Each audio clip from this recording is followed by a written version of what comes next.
Hi hello అందరికి వందనాలు. ఎలా ఉన్నారు? నేనైతే చాలా బాగున్నాను ఫ్రెండ్స్.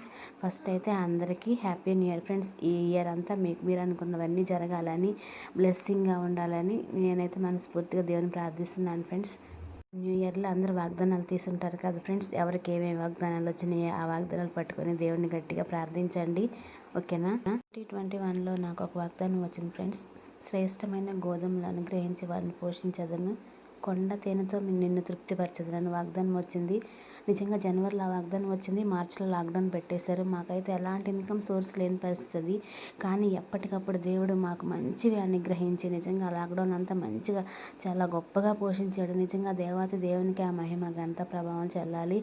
మళ్ళీ లాక్డౌన్ అంటున్నారు, మళ్ళీ ఏదో వైరస్ అంటున్నారు. ఎవ్వరు భయపడకండి ఫ్రెండ్స్. దేవాతి దేవుడు మనకు తోడుగా ఉండగా, సమస్తం ఎరిగిన దేవుడు మన పక్షాన ఉండగా మనం దేనికి భయపడాల్సిన అవసరం లేదు. ఆయన బిడ్డలం కాబట్టి మనం భయపడకూడదు.